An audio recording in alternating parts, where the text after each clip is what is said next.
ഒരാള് വളരെയധികം പ്ലാൻ ചെയ്ത് കഷ്ടപ്പെട്ട് ബുദ്ധിമുട്ടി ഒരുപാട് ആഗ്രഹിച്ച ഒരു കാര്യം കയ്യിൽ കിട്ടി എന്ന് വിചാരിച്ചിരിക്കുമ്പോൾ കൈ വിട്ടു പോവുകയാണ്.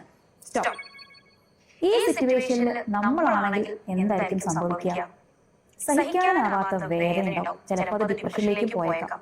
നഷ്ടപ്പെട്ടതിനെ കുറിച്ച് ആലോചിച്ചിരുന്ന് വിഷമിക്കും, കരയും. പക്ഷേ യഥാർത്ഥത്തിൽ എന്താ സംഭവിച്ചെന്നറിയണോ? ഓർക്കിക്കോ. യെസ്, കണ്ടില്ലേ?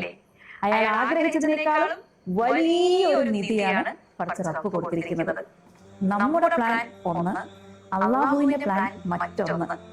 നല്ലതാണെന്ന് കരുതി നമ്മൾ ആഗ്രഹിക്കുന്ന പലതും നമ്മുടെ ഫ്യൂച്ചറിലേക്ക് അത്ര നല്ലതല്ല എന്ന് റബ്ബിന് അറിയാവുന്നത് കൊണ്ടാണ് പല കാര്യങ്ങളും തട്ടി മാറ്റി കളയുന്നത്.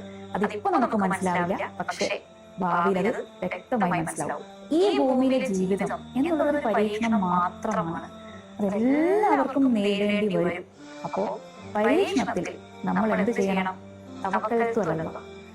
നമുക്ക് നല്ലതാണെങ്കിൽ തരിക, അതല്ല മോശമാണെങ്കിൽ തട്ടി മാറ്റി കളയുക, അങ്ങനെ വിചാരിക്കുക. അല്ലാതെ നഷ്ടപ്പെട്ടു പോയതിനെ കുറിച്ച് ആലോചിച്ച് വിഷമിക്കുകയോ നഷ്ടപ്പെടാൻ പോകുന്ന കാര്യങ്ങൾ അതെന്തുമായിക്കോട്ടെ അതിനെക്കുറിച്ച് ആലോചിച്ച് വിഷമിക്കാതിരിക്കുക.